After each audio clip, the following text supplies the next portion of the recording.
Hey, a self-defense event happens in seconds. And in the time it takes to listen to this commercial, your life could change forever. I pray you're never forced to shoot in self-defense, but if you must, then you must be ready. That's why the USCCA exists, because every responsibly armed American should have the training and education to navigate a self-defense situation. And should you ever need it, 24/7 Critical Response Team is right there for you. To discover more about USCCA, visit uscca.com/GOR.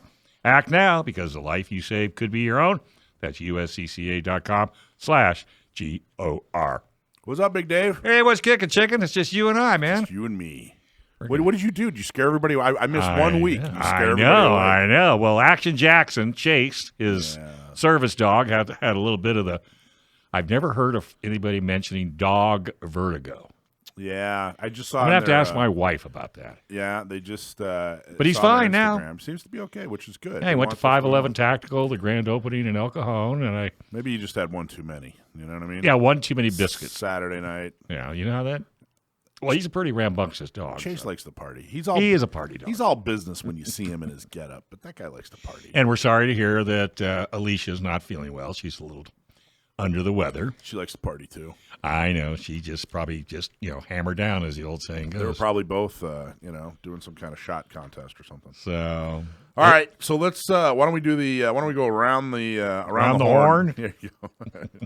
First up, Gail from San Diego. Gail Raymer. Are you there? Guys, how's it going? Fantastic. How are you? I'm doing great. So first, I'm going to get the business part out of the way. Then we're going to have some fun. All right. Fire away. Our lovely members, we have some shooting socials coming up. We have one on the 1st for the young Republicans. Yep. That'll be a great way to get them out and working on their firearm skills. On Sunday the 2nd is the San Marcos Spring Fling. So we're going to expand our horizons a little bit and go to, place that's not a gun store. So we're going to give that a try. So I know that Becker was looking for some more volunteers there. Yep, we need volunteers. So we got those too. But now let's get to the fun part, guys. All right. Yesterday was the biggest blast ever. What was it? It was fun out at 511. Yep. We had people coming by the booth all day long. I was going to just go and do a drive-by in the beginning, see how it was going, come back later at the end of the day, get the tickets. But it was just such a great energy there yesterday, and everybody was having such a great time that I couldn't leave. It was cool, wasn't it? I was there for until I went up to Inland Empire's meeting, but it was a very good event. There were a ton of people there. It was at times it was a sea of San Diego County gun owners' hats and shirts. I thought it was really great. Got pictures that we took yesterday, then so our members can go look online and see if they made the cut. But the best part was everybody coming by, really excited for their potential to win a ticket to gun prom. Oh yeah. You want me to? I think I have. I think I have that. Oh, wait. Do we? I don't know if I have that winner. No, you have the training. Okay. I've got gun prom. Oh, you do. All right. So you have the winner for the gun prom ticket? Yes, I've got a winner. Okay. All right. Let's ready. Do we have a drum roll?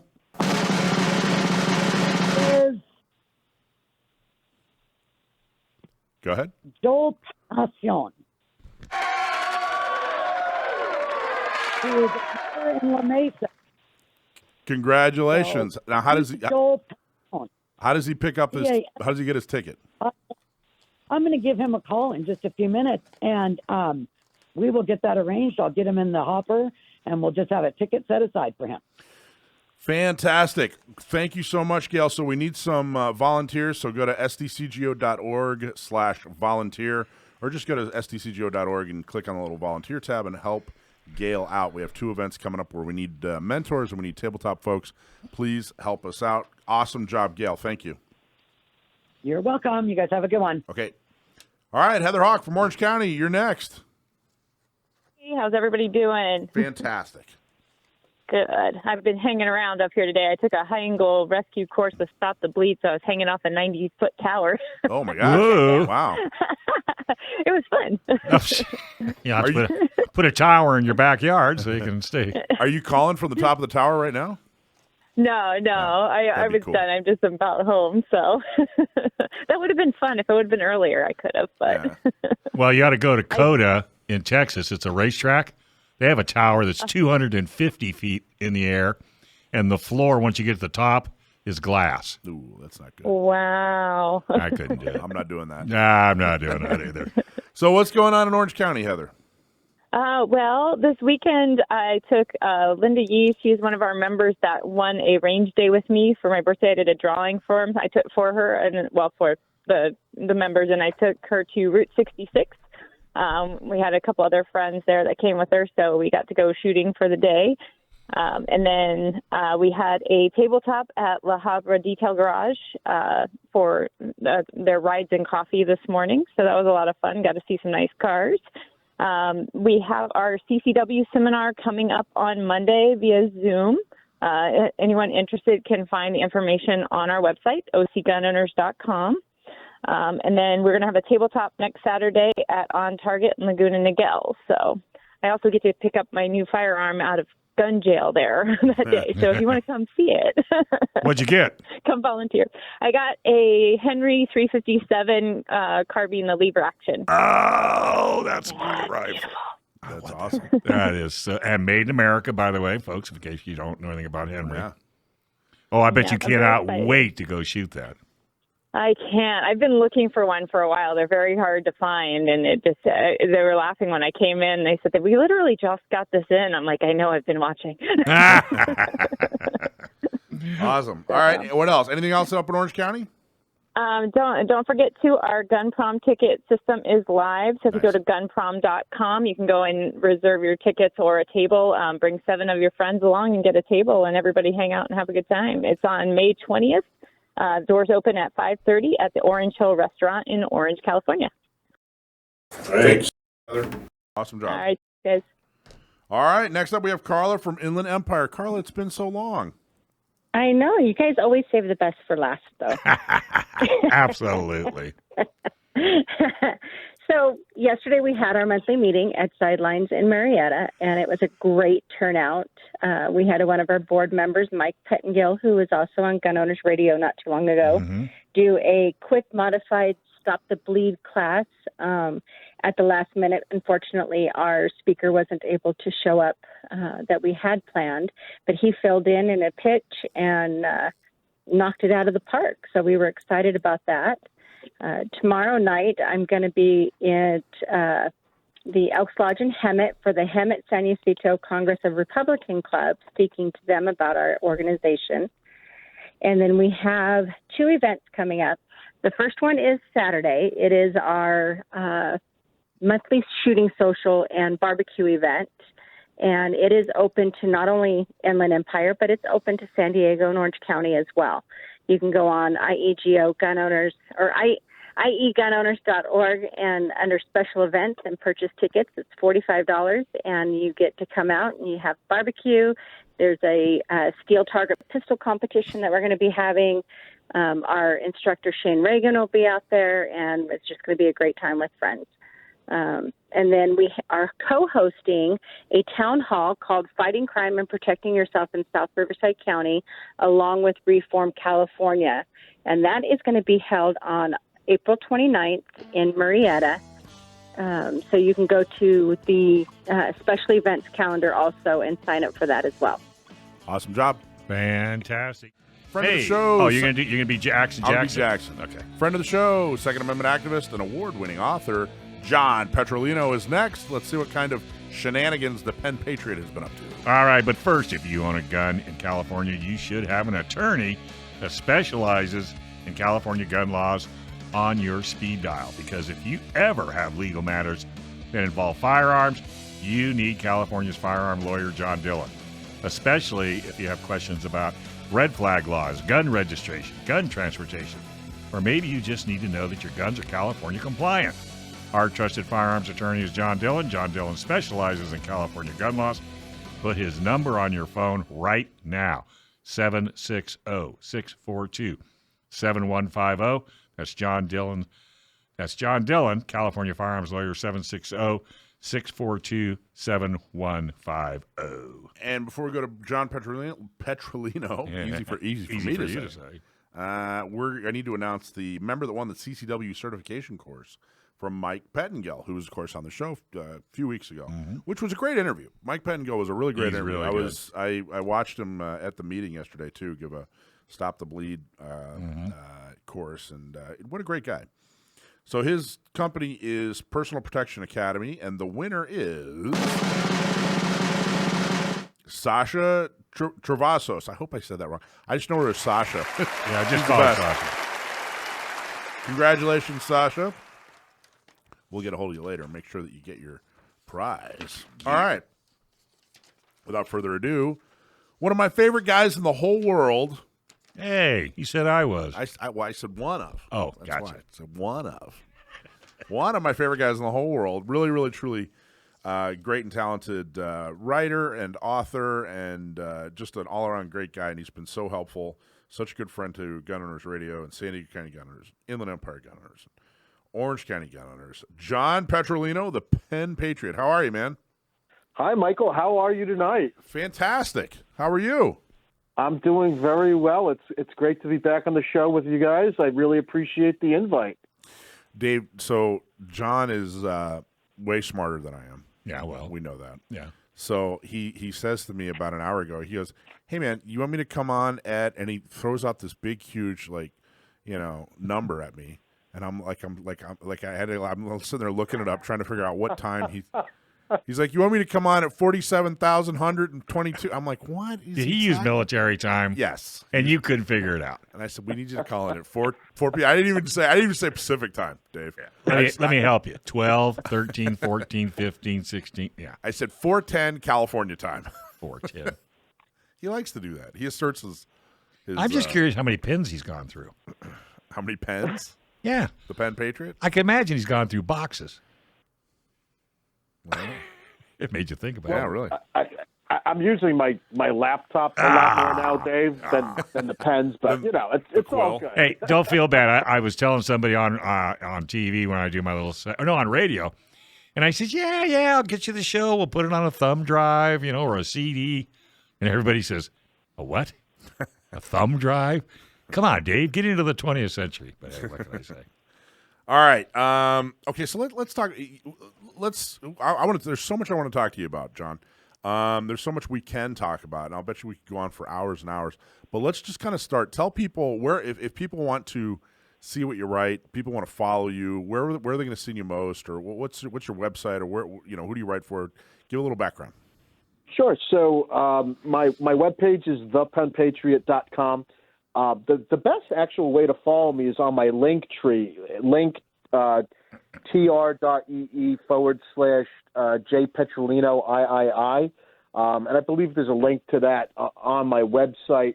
And the places where I primarily write are going to be bearing arms and ammo land. Those are where I do most of my work. I also write and do some articles for the Second Press.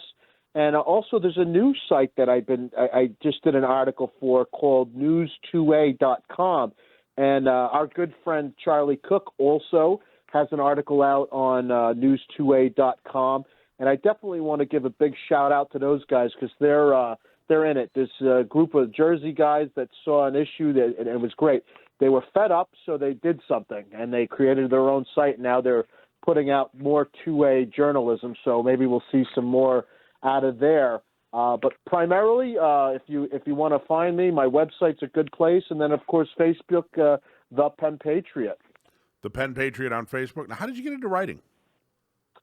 I've always been interested in writing. It's been something that I've been drawn to. I say always, since high school. So, and I've been actively writing for over 23 years now. Journalism in the 2A world since 2015. So, but I've always been drawn to it. Well, I guess that's the real question is how did you transition from someone who likes to write to someone who's getting published? That's a great question, Mike. Yeah, right. So I should have my own radio show or something, right? You should. There's a moniker of saying, you've got to get published, you've got to be published to get published, and there's a little bit of truth in that. With the two-way stuff, I really wasn't pursuing it, which is funny. I stumbled upon an advertisement actually for a site that's out there today. Now, they didn't publish my work, but they gave me marching orders, and they're like, yeah, we'll give you a shot. I wrote an article, and then the guy completely cold-shouldered me, and he just completely ghosted me. And I was like, I had this great article that I put a lot of time into. And a long story short is I actually reached out to the guys at AmmoLand, got with Freddie Reel over there, and he and I had a chat. And he said he would give me a shot, and he kind of published it. And then from there, it was just a matter of submitting and trying to build relationships. So that it takes some time. That part of it must be tough. I mean, I've had to do some writing for the organization, and you do a bunch of research, and you do a bunch of brain dumps, and then you do a bunch of editing, and then you ask somebody to take a look. Anyway, you pour your heart and soul into this thing, and then you put it out there, and it takes somebody 2.5 minutes to read it, and then it's over, and it's like all that work, like how do you deal with that? You know what I mean? Is it kind of a letdown, after? First and foremost, don't read the comments. That's my first advice: is do not read the comments, and definitely bask in the sunshine of praise when you do get it. I think for me now, it's because I put out a lot of work now, not as much as some people. So over at Bearing Arms, you have Cam Edwards and Tom Knighton, and these guys are pumping out 6+ articles a day. I mean, these guys are machines. Now, granted, this is what they do for a living. I mean, this is my side hustle. Right. But still, for my side hustle, I did the math. It was with AmmoLand. I've been with AmmoLand for 2.5 years officially, with a byline where, okay, this is my home. This is where I can hang my tile. And Bearing Arms, it was 2 years ago on last Sunday that I had signed my papers with Salem to be a quote-unquote consultant to do writing for them. And where I'm at is, in that 2 years, I've written probably 500 Second Amendment articles, Mike. Wow. And, so I write it, I put it out there, and I move on. Now, there are some articles that I feel have, if it's not just an opinion piece or something that's trying to debunk some bad reporting or, point out hypocrisy. If we're doing something like some of the work that you and I have talked about in the past, like some harder news reporting, like the things that were going on in California or remember the training organization that was kind of a little bit less than authentic. So certain articles like that, I'll definitely push more, and maybe I'm looking for more of a response, but I'm kind of at the point where I just write it, I put it out, and then I move on, and I hope for the best, you know? What's the best I know you said don't read the comment section, but you and I both know that we read the comment section. I don't know, maybe you don't, maybe you're sincere, but is there a comment, what's the best comment you've ever read under a story you did? The article, I think it was the article on that company that was doing inauthentic advertising for their training. Yeah. Lee Williams commented, and Lee said that this was great reporting. So for me, that was really tremendous because I really respect Lee. I think he's a hell of a journalist. He's a real news guy, and I have a lot of respect for him. So getting a comment like that from Lee was really a big boost. That's awesome. So far, that's been one of the best. And it also feels good when you see people sharing your work. So when you find it in the wild, you're like, oh, I know that guy. That's me. Can I tell you what my favorite comment was when I read the comment section? Yeah, go ahead.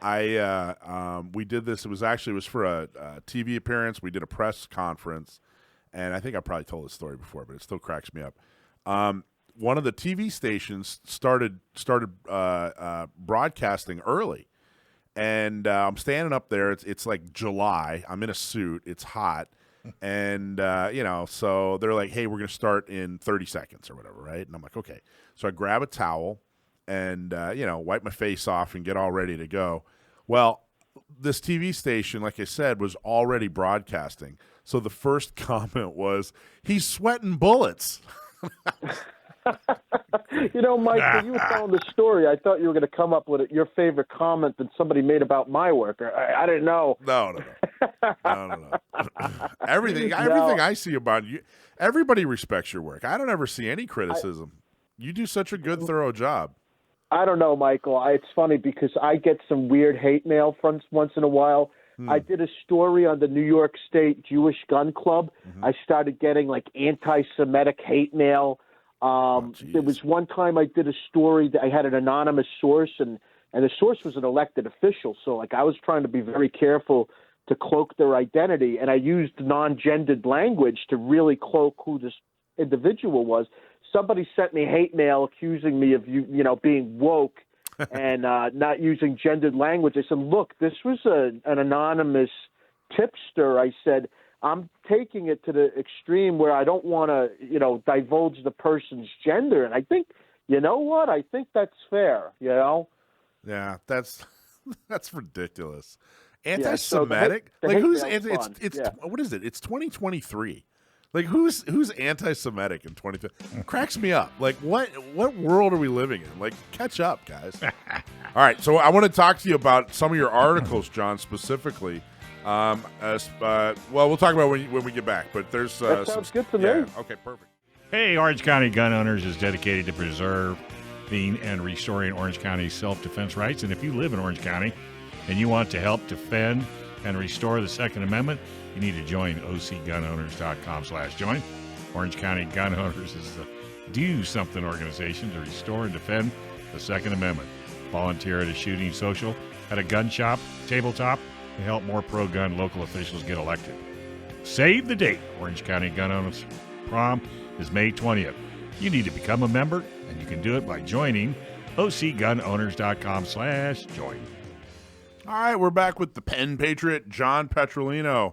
So, John, you like you said, this is a side hustle. It's very niche writing. But how much do you pay attention to the media in general? Like how much do you follow other media and kind of stay up on not so much stories of the day, but like media stories? Does that make sense? Like, did you follow the Twitter thing and do you weigh in and have opinions on that sort of stuff? So I have a news ticker for like half a dozen or more news apps on my phone. So I'm constantly getting bombarded by mainstream media news ticker items. So if there's something going on in the country, I'm finding out about it just as organically as everyone else. So I follow the news. So then obviously if something, tickles my fancy, I'll take a read into it. As for Twitter and social media, and if you mean like social media as a source of news, I kind of do cruise the pages. I find a lot of really, really good stuff actually on Facebook. I know it's like the okay boomer thing here, but Facebook, I really do get a lot of good news tips out of that. And I find that to be beneficial to be engaged. And then, of course, there's people, like you got the army of people that are out there that are sending tips over. So that's also helpful. Specifically, I mean, you're a media figure. You're somebody that's pumping out stories and doing research and that sort of thing. So when I was talking about Twitter, I meant like when they dumped, Matt Taibbi got to evaluate all the Twitter emails and found out the relationship between Twitter and the government. Did you follow that story much? I mean, I just a little bit, not a whole lot, because again, I'm looking at mostly Second Amendment news. So, maybe I kind of pigeonhole myself, but this does obviously, it affects us because what was going on at Twitter regulated Second Amendment related news. So, but I didn't dive deep into that. Yeah, I thought it was interesting. I mean, just the relationship and the way media is going these days. And that's kind of where I was going with these questions is, 10, 15, 20 years ago, you couldn't really have like, maybe you had somebody that was kind of producing like a local newsletter or something like that. But the ability for reporting to be someone's side hustle and that person to be an expert on what they're writing on and that content to make it to all 50 states, in a meaningful, timely way, that's new. And I think it's extremely valuable. And I think it's what you're doing and folks like you, it's, I think it's put, kind of mainstream media. Yeah, I hate that term. It's kind of become but it's put mainstream media on notice that, hey, you guys don't control the airways anymore. There are people like John Petrolino that can really research this stuff and really get to the bottom of it and care about quality. You're right, and we are now probably, as far as information age, like at the most powerful point that we've been ever, right, in history. And it's funny that you talk about mainstream media and that moniker. I'm not really in love with it either, because when you say mainstream media, what does that make me? That doesn't make me, right. All right, I'm not mainstream, but I mean, I'm kind of media, so am I just like less than mainstream media? Am I, You're deep water media. Deep water media. But 100%, Michael, voices are being empowered today in ways that weren't imaginable, like you said, like 15 plus years ago. You had people that were blogging and stuff like that, absolutely. But today I feel like it's lickety split. Yeah, and which is good and bad. In your case, it's phenomenal. It's great that we get to have this voice, someone that knows what they're talking about, someone that can get to the bottom of stories that maybe mainstream media would just kind of slough off. But on the other hand, anybody with a keyboard, and it kind of muddies the water. And I think that it's easier for people to wind up and stay in their own bubble too. But the good and the bad, it feels like we're in this like transition, era. It feels like 10, 15, 20 years from now we'll have it figured out. But right now we're kind of, I don't know, we're kind of feeling our way through the dark, Well, I'm afraid about 10, 15 years down the line with automatically generated articles through AI and things like that. So 10, 15 years down the line, we might be looking at some tremendously scary stuff where, my job might be just editing something that AI created, and then that becomes my article because I fact-checked it. And that would be awful, in my opinion, because I do have a writing style that I'd like to think is not easily to replicate, and it's a writing style that not everyone likes. I know that, but the people that like it do like it a lot. So, how would you describe your writing style? I guess I definitely am in the camp of like the new journalism. I put myself into the story, good, bad, or indifferent. I mean, yeah, I'll write a lot of stuff third person and more, impersonal, but I consider myself like new journalism. Like some of the articles that you highlighted, one of them, I mean, I was there, I was present for it. And not only was I present for it, the people that are there that were plaintiffs in that court case, I'm members of those organizations. So by default, I'm part of the story, just like you always say this, and it's great. I love that you say this. You say, if you're a member of San Diego County gun owners, you're a part of this lawsuit. So that's part of history. Yeah, truly. Okay, so let's talk about some of your articles, and I want to take you. We have a few minutes left in this segment, but then we're going to take you over to the next segment too. Oh, cool. That's your fault. You've been interesting, so we're punishing you by keeping you on longer. So my requirements. Yeah, don't worry. So the study, you wrote an article that says study finds patterns in instances of mass/active shooters. Talk about that article. Well, first of all, the study used people from California. So I'm sorry to put that out there, but okay, so now we're doing this based off of California gun owners or California-related so-called mass shooting or active shooting events. And my issue with the SEED study and the article that was going on here is the reporting that attracted me to the study is talking about mass shootings and active shooting events And, right there, it took me like 30 minutes to meander through all that, because there's a difference between what's considered a mass shooting and what's considered an active shooting event. An active shooting event as defined by the FBI versus mass shooting defined by whomever. Right. So there's all that problem. And then they're coming up with these criteria to say from like the 80s and the 90s to present date, what are some of these hallmarks of somebody that might be a mass shooter or an active shooter? And, one of them was like, that individual spent the last year or last couple of months buying lots of handguns, or they bought a rifle. I'm like, okay, like this is some real brainiac stuff. But even if we want to look at their findings on what they're saying, they breathe oxygen, right? None of that matters. Like, you know what? Their findings, in my opinion, don't matter at all, because there was only 22 test cases. So how are you going to do a study with 22 test cases that spans decades? Well, one thing I really think we need to do, and I don't know how to do it. I don't know who's the most appropriate, but you brought it up just now, and I think it's extremely important for communication and to figure out how we're going to solve the problem.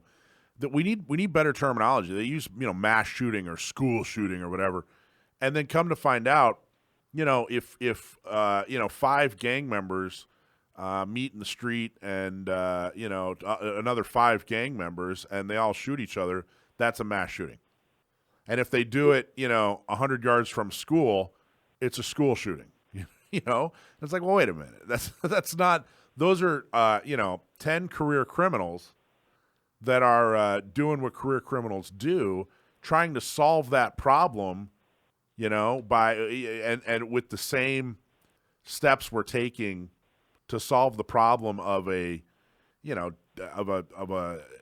some loner who's got mental issues and he goes into a school during school hours and shoots the place up.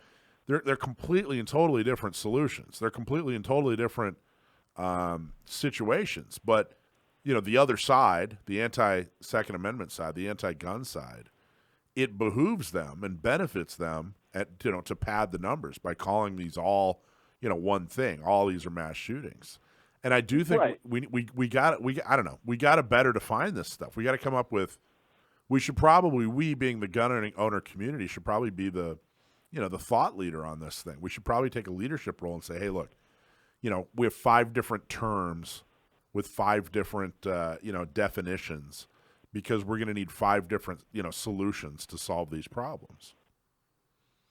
And maybe the answer to that is legislatively. I don't know. Like, to actually have legislation written to define these things on a federal level and get with the agencies, the criminal justice division, and say, look, these are the definitions and these are the terms. Because we know places like the gun violence archives and all of those places are very inauthentic. They are, purposefully inflating their numbers, and they rely on just conjecture and media reports, and not to be like, hey, you can't trust the media. But I'm like, if you're going to use the media and a media report that hasn't been confirmed through police action or police reporting, that's wrong. That's not a statistic. That's just a rumor. Yeah, interesting. So what kind of reaction did you get from your article? Was it positive? Did you get some pushback, or how did it go over? No, I think that one went over pretty well, and it was funny because somebody that I was doing a radio show with last week had sent me the seed on that, and we didn't even discuss it after I wrote the article. It was pretty funny. Hey, did you know we have a world-class flight training school right here in San Diego? Pilots can fly almost every day, which makes San Diego one of the best places to learn how to fly in the world. Learn to fly with San Diego Flight Training International. You can check out this deal just for Gun Owner Radio listeners. Check it out. 1 hour of ground school, 1 hour of flight. Actually fly with an instructor, normally $400. For you listeners, $350. Getting started is super easy.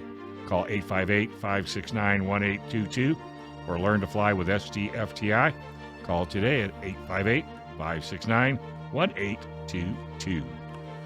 You know, Talking- I may try that. I go up there every Saturday and see if Yeah. I get a free flight Get a free flight every Saturday. Like, hey, can you guys get me to L.A.? Yeah, right. Hey, I need to go to Denver. You got anybody going that way? That'd be awesome. All right. Hey, are you going to do Action Jackson's question to the man? What's your favorite gun? Yeah. All right, sure. Action Jackson, if you're listening, this is for you, bud. John Petrolino, the Pen Patriot, what's your favorite gun? I'm not answering that. Jackson's not asking it. Good point. You know what's funny? So we were at a grand opening for 511 yesterday, which went really, really well. 511 Tactical went really, really well. The mayor of El Cajon, Bill Wells. Oh, was he there? He was there. Introduced him to Jackson. Yeah. And he said, "Oh, hey, how's it going?" Immediately, the mayor said, "Oh yeah, my favorite gun is." Just launched on it. Didn't even get an opportunity to ask. Did he get the key to the city? No, he didn't get the key to the city. But. No, man. So, John, what article have you been? What's one that really stuck out in the last few months? What's one that you're particularly proud of that you really want to draw attention to? So something I did that was a first for me. It was pretty cool. I went to court.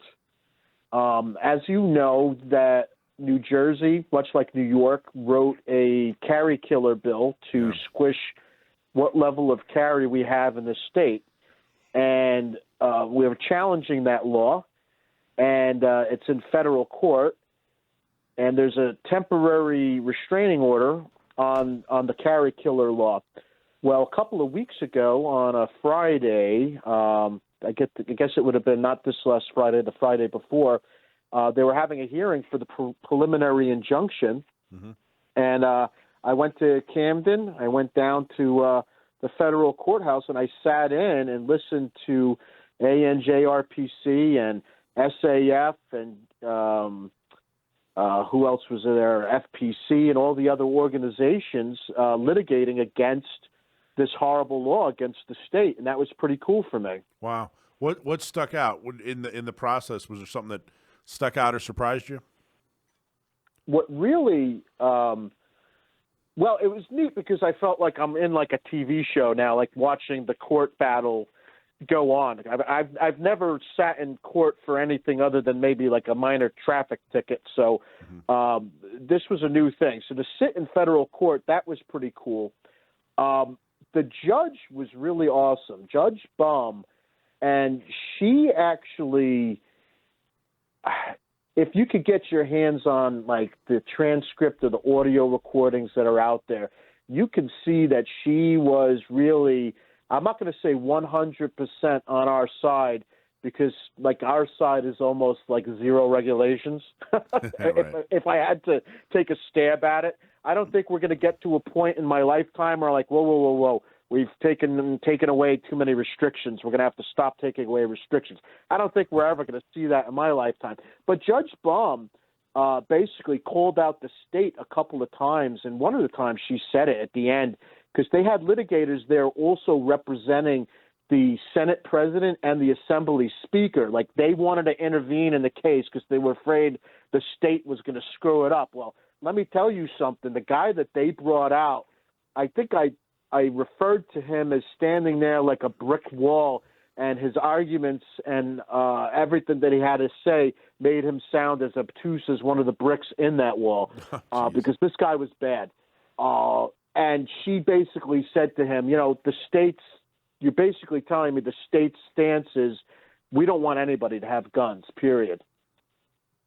And it was pretty glaring to hear the judge actually say that. And she took some shots also at the AG. Our AG had sent like a letter saying basically, listen, you guys need to speed up this, injunction process, because we're going to go over your head to the Third Circuit, and we're going to, file for an appeal for the TRO. And she wrote a nice scathing letter back basically saying, you're the ones who gave me the timeline, so, mind your P's and Q's. And it was funny. So at the end of the, proceedings, and it was like we were there like 4.5 hours. It was a long day. And the gallery was filled with members of the Coalition of New Jersey Firearms Owners. It was all gun people in there. There was 2 other reporters. and they were all gun people. It was really great. Mark Cheeseman, who was a plaintiff in several cases, was there, and a bunch of other great patriots. And she had said when they were giving orders on to the attorneys, like, I want 10 more pages out of you guys because we didn't get to cover everything. And, the state asked her, well, when did you want to have these 10 pages back? She says, you tell me. I don't want to be accused of being too slow. I really truly wonder, and I don't think you and I probably don't have enough experience being in front of judges, thankfully, to really answer this question. I really do wonder if there are any judges out there that aren't left or right. I really truly wonder if there are some legitimately pure judges out there who no matter what their personal beliefs are, I don't know. It really does seem like it's a left or right world, with these judges. So when it comes to biases, though, I could sit here and say, well, she's not biased at all because she's looking at the Constitution. So does that make her a right judge or does that make her a just judge? I don't know. They did get their orders. They've got their marching orders from the Supreme Court. And what states like New Jersey and New York have done since those marching orders came out is egregious. It's basically spitting in the face of the court. Yeah. You guys are on that crazy train soon. You guys are going to get hosed. Maryland's going to get hosed. I think Hawaii's got a whole bunch of laws bills that are in queue. And I also think next year, my suspicion is Massachusetts is also going to be getting canned. I think they're going to get it pretty bad because you look at all of these left of center administrations, they're just going apoplectic. And the fact of the matter is this is only a couple of isolated cities that have these strongholds in these states that really push the agenda in certain areas. Like Illinois is the perfect example, right? Why is Illinois the perfect example? Well, Chicago. I mean, Chicago runs the state. Yeah. Massachusetts, Boston runs the state. So outside of Boston and, say, Springfield and Worcester, a couple of other cities, there's not tremendous metropolitan areas in Mass. Massachusetts is run by Boston. New York is run by New York City. So you have these giant population centers that are driving the bus, and they can't handle that. Like, let's say in New York, you have a whole population of people carrying guns with no problems all over upper state New York or upstate New York. Massachusetts is like 95% was shall issue. In practice, there was a couple of areas that created problems, but those problem areas, and it's no different with California, those problem areas are going to go and they're going to ruin it for the people that actually had their permit. I mean, I was able to get my permit in New Jersey finally, and now they basically nullified it with a new law, but now it's on a temporary restraining order. So this is like a divorce that I just want to see play out and be over and done with. It really is. That really is. It's not. I haven't fully fleshed this out yet, but it needs to be fleshed out. It's not left versus right. It's not Republican versus Democrat. It's not conservative versus liberal. It's not progressive versus libertarian. It's really, if you really look at it, it's rural versus urban, and because it's the same in Arizona, it's the same in Nevada, it's the same in every state. It's these. The big cities are the ones, you look at Texas, you look at, Houston, Austin, Dallas, they're totally different than the rest of the state. You look at Florida, which is very gun friendly, but the only reason it's gun friendly is because Miami hasn't outgrown the rest of Florida yet. But even, Miami and Orlando, those populations. And I don't really know, maybe someone's already studied this. Are people that live in cities different because they live in cities, or do different people move to cities? I don't know. That's a good question. You know what I mean? And I think it's probably a little bit of both. I think people that live on top of each other tend to behave differently, and then and then also attract people that want to behave differently. So it kind of compounds the issue. But it really is an extreme. And I've talked about this before in California. The fact that we don't have our Senate is now, they redraw districts according to population, which was not the design of the Constitution. And so we really don't have a bicameral House. It's just a majority rule state. I just did a big trip from Reading all the way down to San Diego and following the 5. There were signs all over the place talking about the drought and, hey, Governor, give us water.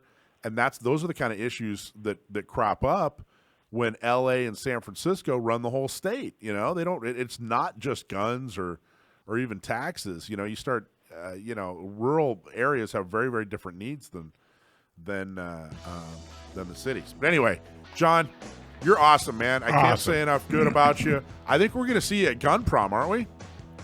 We'll see. I'm not really sure yet. I haven't. That done sounds my like a travel yes. plans yet.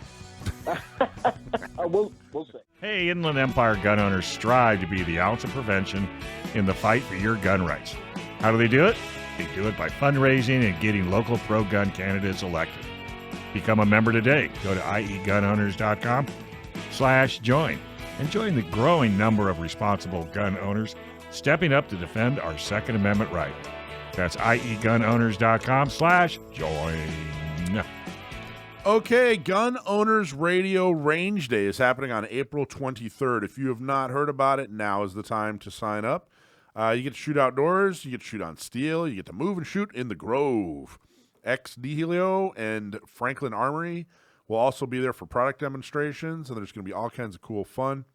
It's $100 or $20 if you're a 10-ring member. If you're not a 10-ring member, sign up today. Go to SanDiegoCountyGunOwners.com, sign up to become a 10-ring member. If you want to go to Gun Owners Radio Range Day on April 23rd, nice outdoor good time, go to GunOwnersRadio.com and sign up. It's about this cocktail hour. If you are a 10-ring member for San Diego County Gun Owners, we are having the best part. Well, no, that's coming up. It's a separate event. I thought it was part of it. Nope, March 30th. It's on Thursday. So every other month, we're going to have a like a meet and greet cocktail hour. Mm-hmm. And then every other month, we're going to go do sporting clays. Oh, that's cool. So January was meet and greet the sheriff. And then last month was going to be sporting clays. We got rained out. Yep. I don't know if you've noticed. It's a little rain. Yeah. You know better than most. Yeah. At least you get your clothes washed while you're driving your Jeep. I know, right? This month is meet and greet cocktail hour. Where's it gonna be? It's at the butcher shop. It is Supervisor Joel Anderson. Cool little Joel. Who is also Senator Joel Anderson, who is also Assemblyman Joel Anderson, and an anonymous SEAL Team 6 operator who's going to come and talk about what it's like to be on SEAL Team 6. Going to answer all your questions. But this is a private event. You can only attend if you are a 10-ring member and you RSVP. So if you are a 10-ring member and you're listening, please RSVP. If you're not a 10-ring member, this is a fantastic time to become a 10-ring member. If you'd like to upgrade or become a member, 10-ring is our highest membership, and it's $100 per month or $1,000 per year. It helps us do what we do so well, and it also gets you involved in some of the 10-ring events that we have. So 10-ring cocktail hour, March 30th, Thursday. It's at the butcher shop. Invite RSVP, I should say, only. 10-ring member only. If you have any questions, go to SanDiegoCountyGunOwners.com. Email us, and we'll help you out. Subscribe and win while you're at the Gun Owners Radio website, checking out the Gun Owners Radio Range Day. Subscribe to the email, and you could win a cool prize. I think this was from the meetings last week. We had our meetings down here in San Diego, and we had a bunch of people sign up. So I think this winner was somebody from the meeting. So this week's winner is. I had to do a different one. I'm getting tired of the drum roll, so I had to use my lips. Do you feel better now? No, not at all. What was you? That was my drum roll with. No, that's not a drum roll. I ain't no. What's that guy from? Not Beverly Hills Cop, but Police Academy. I can't do the sound effect like you. Yeah. Well, it's if that was Taco Bell, if I've never heard it. It's good job. Good job, Brent. Thank you. Okay, the winner is Richard. Latinetti. Yeah, Latinetti. I hope I said that correctly. Richard, we're going to get a hold of you. Hey, we don't carry one. The what? He doesn't carry one. I know, you won. So we're going to get a hold of you and make sure that you get what you need. Members, win free training, Pistol 2.5 class, with active shooter defense school. Oh, this is another winner. Okay, cool. So this is another winner for a drawing that we had. And the winner is Michael Lomenek, Lomenick. Why don't we get the winners to either be Smith or Jones or something like that? Maybe you and I should probably learn how to read, though. Yeah, maybe we should. So you win the pistol 2.5 class with active shooter defense school, which is Matt Clear. He's awesome. Okay, curtain call. Where's Alicia? Well, unfortunately, Alicia is going to have to do her curtain call next week. But right. but hey, I want to talk real quick about the 511 thing. Yeah, let's talk about it. It actually went really, really well. 511 now has 3 locations in San Diego, Mission Valley, which we were at their grand opening, in Oceanside. Mm-hmm. We were at their grand opening a few years ago, and then now in El Cajon. They have committed to doing a lot more with San Diego County gun owners and doing a lot more with Orange County gun owners, and of course Inland Empire as well. They're really, they found out that you were a nice person. they always knew. They just were reminded. But it actually went really, really well. And I thank all the members who got the email and reached out to 511 and said, hey, we'd really like San Diego County gun owners to be a part of your grand opening. And I want to thank all the members who attended on Saturday. It was a lot of people. I was going to say it had to be packed. I was there Thursday. Yeah. And he goes, we were talking, and I asked him about if you do Action Jacks. And, yeah. And I says, go. He says, go away. Go leave and come back Saturday. I said, but I want to buy. You're getting 20% off if you come back Saturday. 20% off. And I'm thinking to myself, okay, right now there's 3 of us in the store. If I come back Saturday, there's probably 3,000 in the store. And I'm not a fan of people. What do you mean? Yeah, they're kind of a pain. You're a social butterfly. I try. Well, but anyway, I heard Jackson, it. he did. Was he the star? Oh, of course. He was signing autographs and taking pictures. It was fun. Yeah, it was fun. Him and Chase. But everybody did. Everybody was really great. They had all kinds of vendors. Did you buy anything? I didn't. I didn't buy anything. Yeah. I showed up and helped. I love their clothes, first, by the way. Yeah, they make great products. I only showed up for a few hours. I was there at 9 to help Blake. Blake, by the way, thank you so much for setting everything up and making that booth a success. How many did you sign up? There were 14 or 15 new members on Saturday. Wow, that's strong. Yeah, they really kicked butt. We had a bunch of people. We had a bunch of members. We put out the call and said, hey, we need you to come down, support this whole thing. So we had a bunch of people there helping. Me. I emailed you. You never read my emails. Are you not getting our emails? I don't know. I don't think so. We'll get the only time you email me is where's your payment? I don't know. I'll double check, but I didn't see it. I'll look in spam. No, maybe you spammed us. You like spam? I do. On rice, little sauce. Make a little Sammy out of it. I like spam. Wrap it in seaweed. You could tell I'm hungry. It's been a long day. But the event went great. Thank you all for attending. Thank you all for paying attention. We definitely, made a splash in a very good way. So that's a good thing. And if you've never been to 511, it's got some great gear for the shooter out there. Even though they started out, you know what 511 stands for?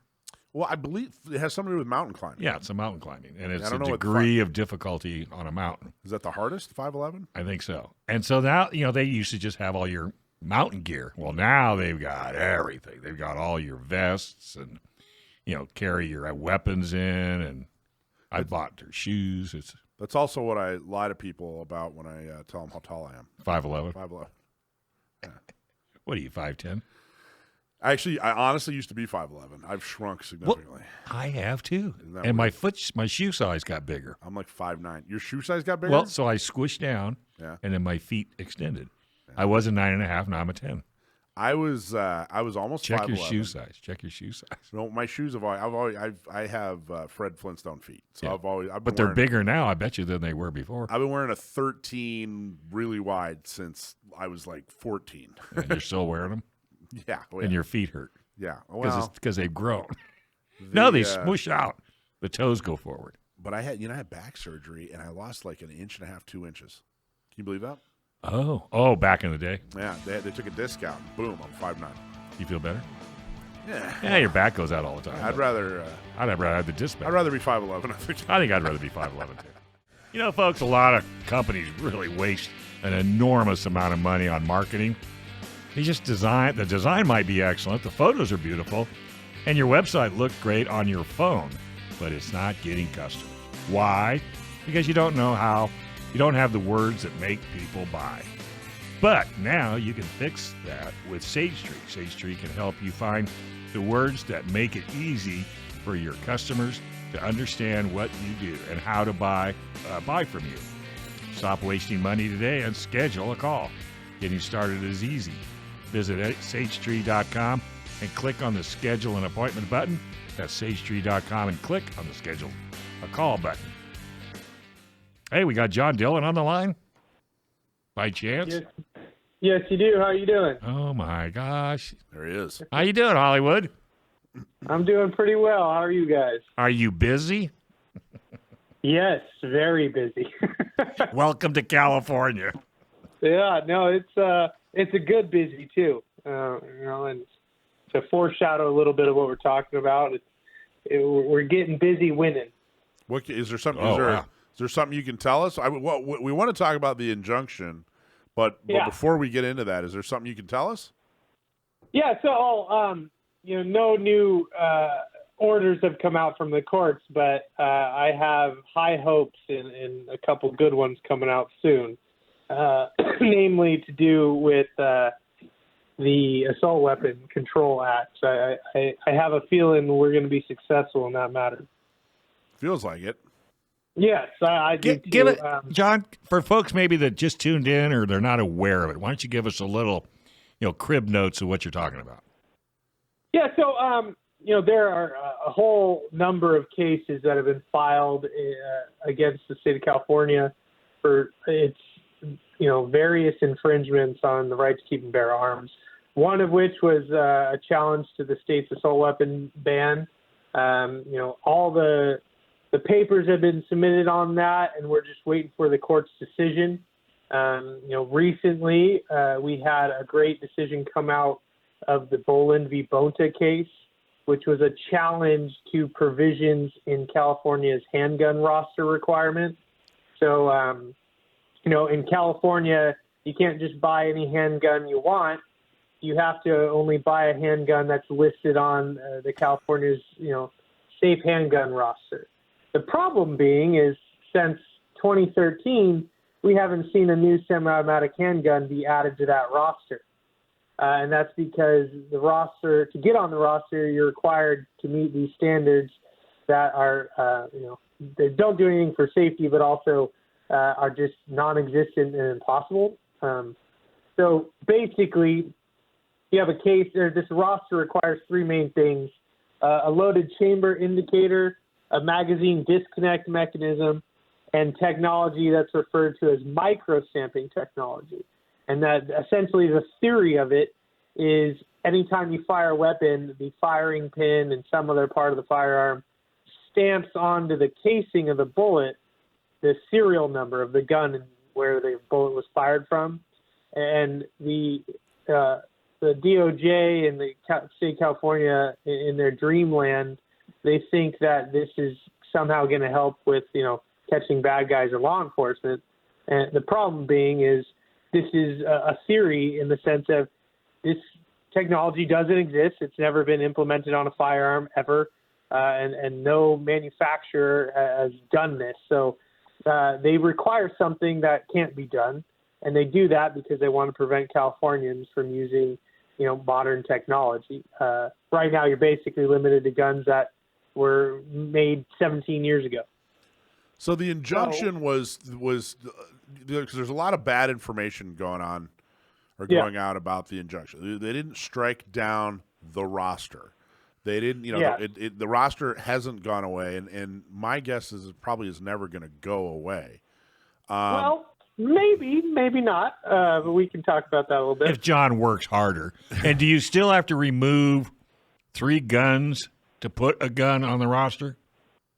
Under this injunction, I believe that wasn't challenged. Oh, okay. So to to add a little information, because I know Michael's right when he's saying that there's a lot of disinformation out there. So in the Boland v. Bonta case, they challenged these 3 provisions in the roster requirements. Again, the loaded chamber indicator, magazine disconnect, and micro-stamping. And so the court issued an injunction on those 3 requirements to get on the roster. So the roster's still there. It still exists. And the roster itself has not been enjoined. So the state can still require, the drop test. Yeah, they can require all of that. Now, that being said, we have some good news in that wasn't the only challenge to the roster, provisions in the roster that is in California. So basically, let's see here. There is another case. It's Rena v. Bonta. And now this is actually a broader challenge to the California roster. And because of the injunction that went out a few days ago in the Boland case, the court actually requested a status conference. And that conference was on the 22nd, so just a few days ago. And essentially, and in this case, the Rena case, it's a broader challenge to the roster, so it's not just the 3 provisions. And the judge called everyone in because they actually had their oral arguments on their own preliminary injunction in Rena. And based off of that status conference, the DOJ admitted that the Rena case is a broader challenge to the handgun roster. And essentially, the court's going to take into account the decision that happened in Boland in issuing its decision in the Rena case. So we may have another case coming out here that has to do with the handgun roster that will give us a favorable decision. Okay, so but let's talk about some specifics here. So they didn't get the Boland case didn't get rid of the roster. It just got rid of the 3 provisions that make it impossible to get on the roster. So what has? Go ahead. I was just say, so those are probably like the biggest hurdles for any new gun to be added to the roster, especially micro-stamping. Micro-stamping made it to where no gun can be added because it doesn't exist. So now, it doesn't look like they're going to appeal it. We got about another week on the timeline. Yeah, well, remember, it takes a few days to get things together. So, hope for the best, but plan for the worst. I always say it's the state. They get to appeal these decisions with our tax money, so why not?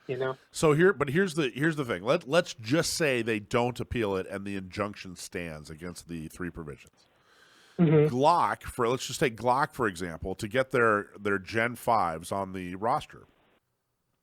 Because they still have to get their guns on the roster in order to sell them in San Diego.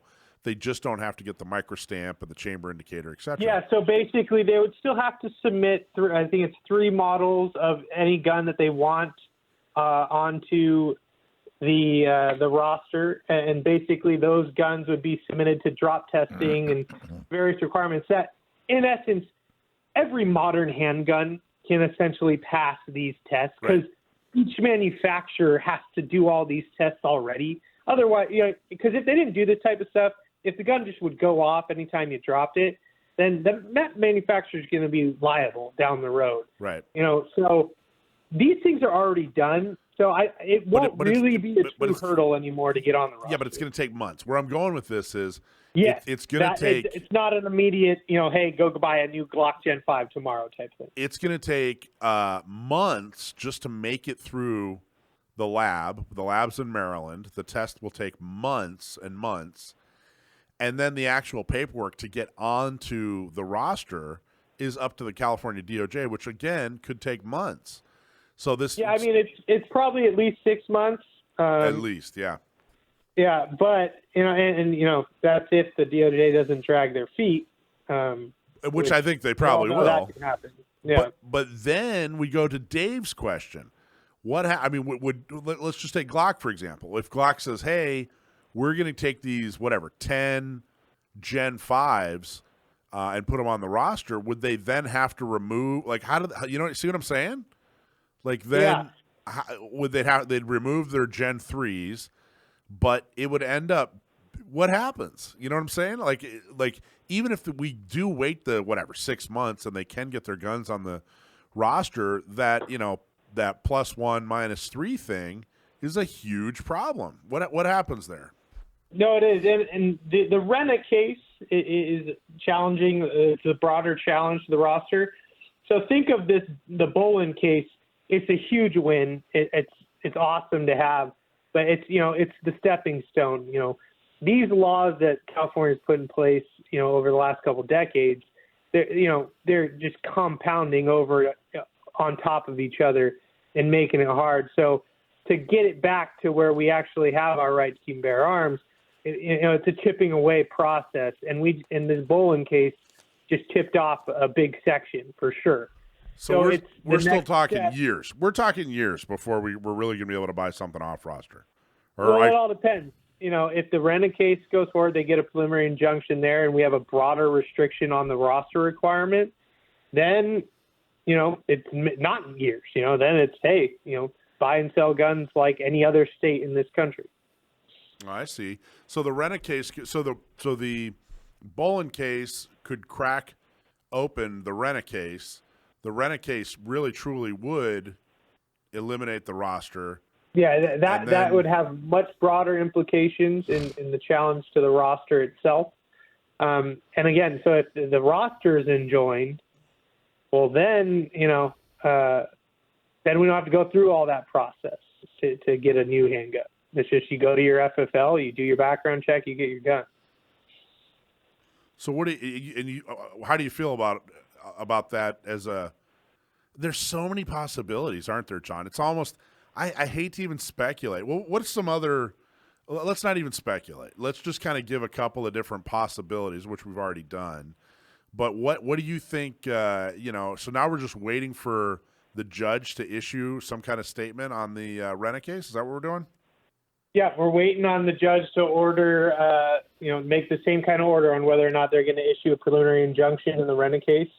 If we get that preliminary injunction, what the plaintiffs requested there, then again, that'll be a huge chip off the shoulder there, and we'll be able to use both of those as kind of leverage to keep pushing against more this bogus gun control. Wow. But it could definitely open up the roster if both of these are successful. Okay, so we don't get you very often, so you need to stick with us for another segment. What do you think?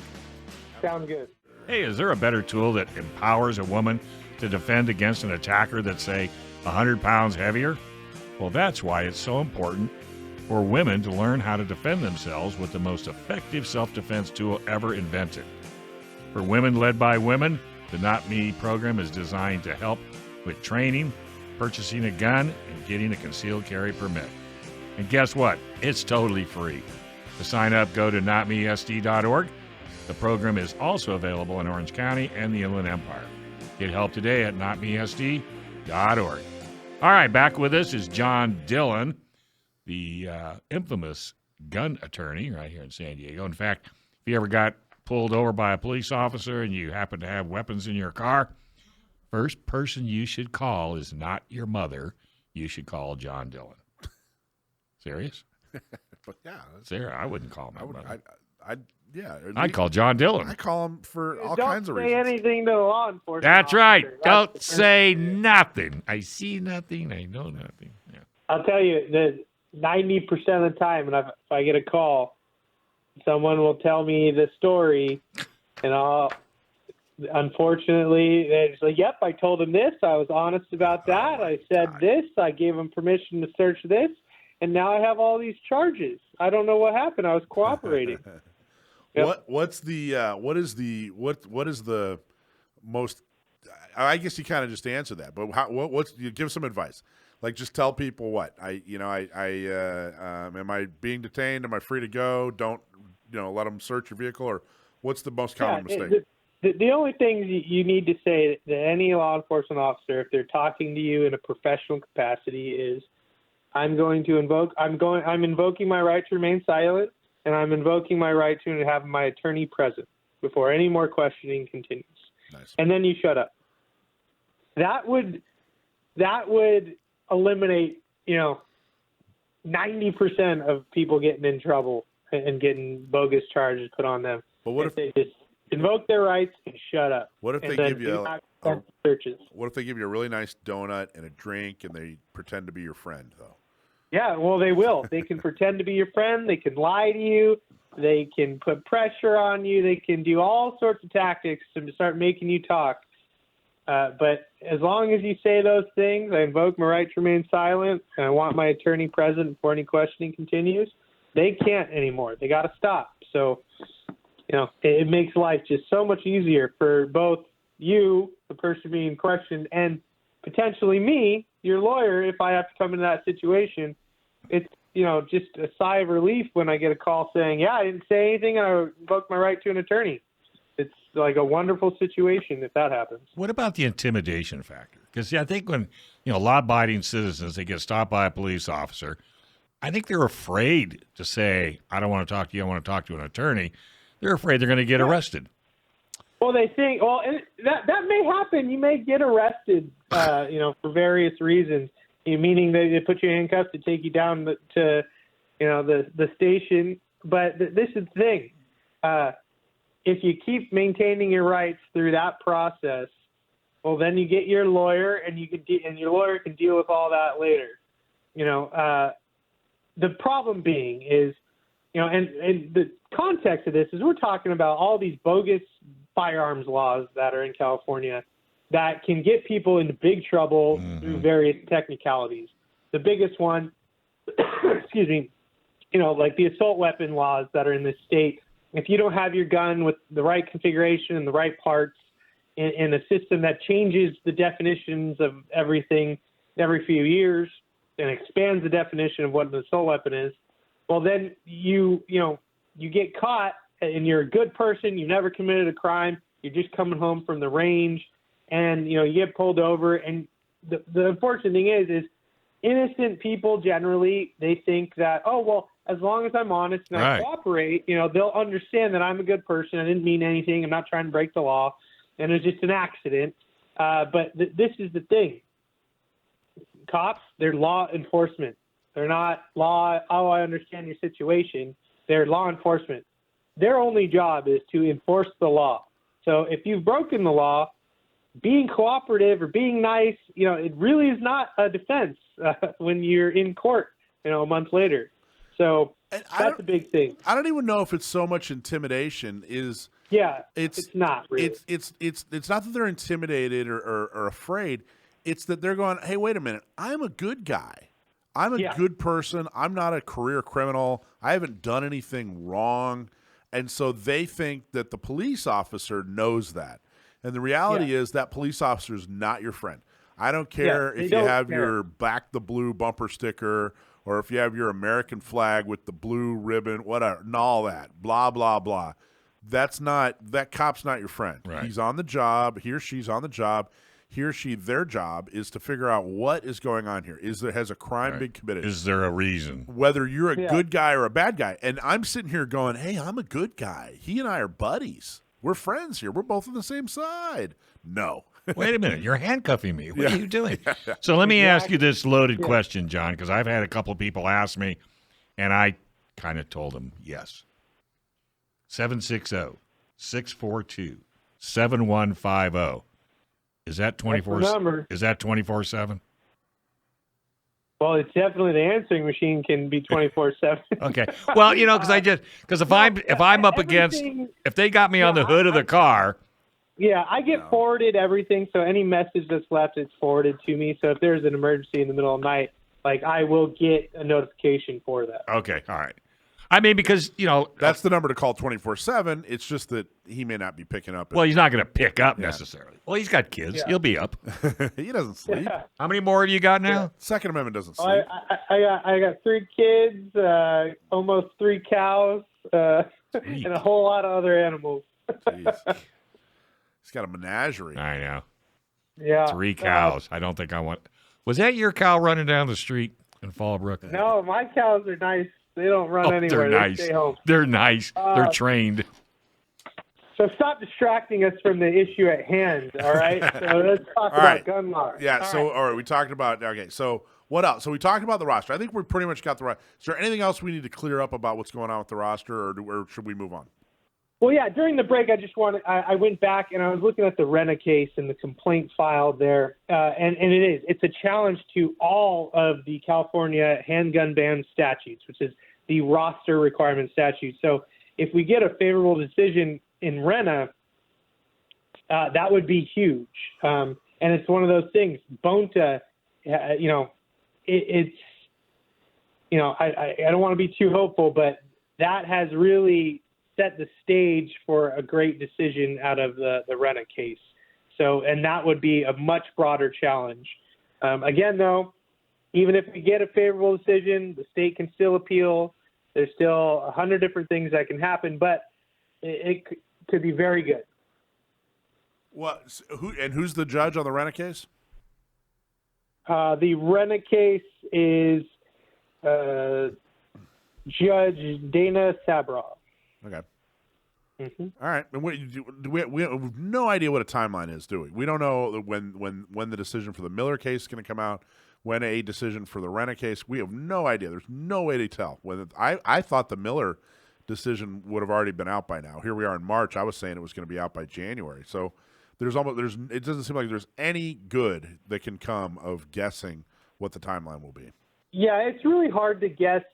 Basically, these are federal courts, federal judges. There's no time requirement that they have to get, their orders out or written. And that's mainly because, all of these judges have a lot of cases in front of them, and a lot of these cases can be very complex. Just in the Miller case, the sole weapon case, I think it was 16,000 pages worth of evidence was submitted. So there's a lot to go through. And again, the court in Miller is the same court in the Fouts, the Rhodey, and the Duncan cases, and they're all kind of on a similar timeline. So that's 4 different orders that got to go out. So it may take a little while to get those orders, but maybe we'll be rewarded for our patience, I think. And I know what other cases are coming. I know at least a handful of other cases that are coming. I'm not allowed to talk about them yet. Are there cases that you're allowed to talk about that we haven't talked about yet, or any announcements or anything you're allowed to make? Yeah. So recently, just last week, I filed a new case in the Southern District of California, and it's a Second Amendment challenge. It's a little different than I think what most people expect when they hear Second Amendment challenge, but it is a challenge to the state of California's ban on switchblade knives. Nice. So we've got to remember, the right to keep and bear arms is the phrase we're dealing with. It's not the right to keep and bear firearms. And so arms encompasses much more than just a gun. It encompasses, knives, swords, body armor, all sorts of stuff. And California is a unique state in that they ban all sorts of knives and other instruments that they refer to them as dangerous weapons. I always say this when I talk to people: if you let me search your house, I could probably find some item that the state has prohibited possession of, and considered it some weird dangerous weapon. But you probably bought it when you were 11 years old and been sitting in the back of your closet for 2 decades. What's the name of this case? Knife Rights v. Bonta. Knife Rights versus Bonta? Okay, cool. Knife Rights, that's an organization out of Arizona? Yes. Okay, cool. And so in that, we're challenging the ban on switchblades. So in California, you can't have any switchblade knife, and all that means is to open up the knife, you press a button and it opens up. There's no difference between a switchblade knife and an assisted opening folding knife. Once a knife is opened, it's a knife. We're not talking about grenade launchers or bazookas, which, if you talk to me, I'll have my arguments for those individual items. We're literally talking about folding pocket knives that the state bans, and they ban it for no reason. The laws that they've put in place to ban these items have saved no one, they've helped no one, and they only put undue restrictions on people's ability to have arms in self-defense. Maybe not everyone wants to carry a firearm, but a lot more people are comfortable carrying a knife. I think some of the plaintiffs are San Diego County Gun Owners members too, aren't they? Yes, they are. Awesome. Mm-hmm. How do All I know right, that? buddy. Hey, it's great talking to you again. Can't wait for the next time we see you. Again, that phone number is. Whoop, got to go to the right page. I'll help you out. 760-642-7150. You're the man. All right, bud. Take right. care of them cows, and we'll talk to you down the road. Hey, a self-defense event happens in seconds. And in the time it takes to listen to this commercial, your life could change forever. Pray you're never forced to shoot in self-defense. But if you must, then you must be ready. That's why USCCA exists, because every responsibly armed American should have the training and education to navigate a self-defense situation. And should you ever need it, the 24/7 critical response team is right there for you. To discover more about the USCCA, visit uscca.com, GOR. Act now, because the life you save could be your own. uscca.com/GOR. All right, guess what it's time for? Stump My Nephew. There it is. Everybody's favorite segment, Dave. Yes, indeed. I really do. I get a lot of people ask about this. Oh, I get it all the time. Yeah, this is probably the most. They go, "Are you sure you don't tell him the questions?" I go, "No," because I don't even know the answers unless I read them. Yeah. I mean, even after that. But the I guy, don't understand how. the guy is just extremely knowledgeable. He is. Stump My Nephew. How you doing, kid? Sam is my nephew. If you send in a question, we read it on the air. Give you a hat or shirt. If you stump my nephew, we'll give you a nice special prize. So, Sam, how's it going, bud? Good. How are you guys? Fantastic. Are you ready for this week's question? I hope so. You've been throwing me a lot of hard ones lately. Yeah, no kidding. They have been kind of difficult. But you got last week's. I was going to say, you cleaned up last week. Yeah, you cleaned up last week. All right, here we go. This is Tony from Houston. Texas? I don't know. That's a good question. There's no Houston in California that I'm aware of. I don't know if there's another. I'll bet you there's probably not another Houston anywhere. I wouldn't think so. It's named after a dude. Oh, and it's talking about your favorite movie. In Star Wars, the Tusken Raiders had a rifle based on which real-world firearm? In Star Wars. So the Star Wars is known for a lot of the props, especially the weapons, being based on cut-up real-life firearms, usually World War II surplus, because that stuff was, I guess, cheap and available in the 70s and early 80s. Much to the chagrin of collectors now, because everyone wants a C96 to chop it up and make it into a blaster pistol instead of to appreciate the history. But that's beside the point. The Tusken Raiders, they, if I understand correctly, now I might be confusing what the prop guns are actually made of versus what they were inspired by. I believe they're inspired by the traditional Giselle, which is used in Afghanistan and has been for hundreds of years. Flintlock long rifle musket that is usually very elaborately decorated, handmade by local craftsmen. Here's how dumb Dave and I were. As soon as you said that, Dave and I both, because it's not the first word of the answer. I know. Dave and I both read the first couple of sentences. Yeah, looking for Giselle. We know it's in there someplace. We just know it is. Yeah, we neither one of us are sure if it was with a G or a J, but we're looking, and then we saw it. We both went, he got it. All right, my friend, you're absolutely right. Called a Tusken Cycler, the weapon is based on the real-world Giselle, long-barreled muskets used by the Pashtun tribesmen against British colonial troops. Giselles were generally handmade weapons, and consequently, they varied wildly in their construction. Giselles were seen as a very personal weapon, and unlike the typical military weapons of the time, which were very plain and utilitarian, Giselles tended to be well-crafted and were usually intricately decorated with long barrels. I have a buddy of mine who was in the Army and was attached to He did like I guess he supported a special forces unit, and it was anyway. He was one of the first units into Afghanistan after 9/11 in 2001, and he talked a lot about this. He talked a lot about how the locals had these like really decorative guns. He said it was kind of interesting in that they'd be very decorative, very, very beautiful and whatever. And then they'd be like missing a stock. So they'd have like a club, duct taped to it. You know what I mean? So they were clearly at one time, very beautiful and nice and whatever, but they'd also, probably just got done fighting Russians for a couple of decades. So they had to do what they had to do in order to make them functional as well. But it was very interesting listening to him talk about the kinds of firearms that they carried around. And everybody just had one. Everyone just had a gun. That's just how it was. So how do you... It's that or you don't survive, and it's a pretty rough part of the world, hostile environment. It's very true. Do you remember how you picked up that piece of knowledge?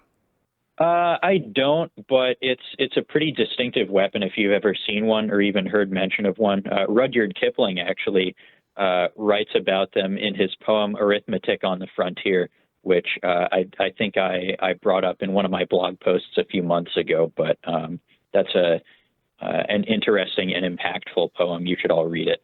Very cool. Awesome. What speaking of your the articles that you write, what's your most recent article? My most recent blog post from this past Monday is called "You're Preparing for the Wrong Apocalypse." And yes, I'm speaking a bit polemically, but I think I have a good point to make. And that point being basically, you are not Mad Max. Anyone listening to this, you are not Mad Max. You are not Snake Plissken. You are not Courier 6 or any of your other post-apocalyptic heroes.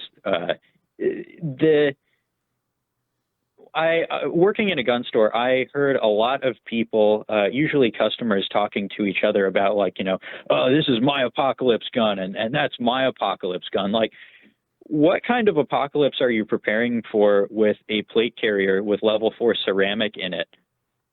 Because the point is that it is possible that there might be their fantasy total society collapse scenario at some point in the next couple hundred years. It's possible. It is likely that within the next 5 to 10 years, anyone listening to this, especially if you're outside California, in a place that has more weather, it is likely that you will experience a severe weather event or other natural disaster, which will cut off lines of supply and communication and utilities. So before, it's great to be prepared for everything, but let's get our priorities straight. Before stocking up on 10,000 rounds of ammunition in case of a nuclear attack, maybe you should stock up on 2 weeks worth of food and water, medical supplies, blankets, fuel, in case, I don't know, there's a major blizzard like there just was in California or like there is out here every few years. I think that's all excellent advice. I think it's the way that's not just I have lived my life that exact way. And I got to tell you, with all due respect, all the folks who told me about, how they were all ready to go when it comes to standing in the face of an oppressive government and apocalypse and, whatever, all that other malarkey, where were you during COVID? You were complying. Right. You were sitting in your house complying. You didn't even, I'm not saying that they, should have started pulling triggers, but you guys wouldn't even show up at city council meetings, so, not one of you is going to do anything, remotely apocalyptic. So it's, and I don't say that because I think it, I say it because you've all proven it to me. You cowered in your house, you sat there and let everything happen. Half of you went and got vaccinated, and it's like, turned out that everything I'd been hearing for a decade prior was just a lot of tough talk. So, just prepare for a hurricane. Just prepare for, an outage, and stop pretending like, you're going to do something tough, because you're not. You already proved it. So I think that it's extremely practical advice, and I think it's an excellent article. There's really, when you're doing some kind of, practical preparation, all you got to do is kind of think to yourself, well, what won't be available if infrastructure, stops? And really, it's medical, it's fire, it's law enforcement, it's food, that's, and you just kind of figure out, all right, well, I'm going to need some first aid. I'm going to need something to protect myself. I'm going to need some fire extinguishers. I'm going to need some water and food. And it's not that hard. Most of the stuff you can get at Home Depot. It's not that hard to prepare. You don't have to have a bomb shelter. You certainly don't have to survive, for 5 years in a post-apocalypse. That's ridiculous. You're not going to do that anymore. So I should stop digging a hole in my backyard? No, keep digging. Okay, good. Well, luckily, there are good sources of information on all this stuff. This isn't just hypothetical. For some guidance as to how you should prepare, just look at, within recent memory, within a generation or two, survivors of Hurricane Katrina, 2005, the Balkan Wars throughout the 90s, especially the siege of Sarajevo, which lasted something like 4 years, other events like that. Look at what people were most without, what people most needed, and how they got by in those circumstances. Right. Excellent. Toilet paper. Yeah, definitely. Excellent job. You can find it on San Diego County GunOwners.com. You can find it at Orange County GunOwners.com. You can find it on Inland Empire GunOwners.com. Just go to the blog section. Congratulations on another blog. Absolutely. Fantastic job, Sam. Thanks, buddy. You're the best. Good night.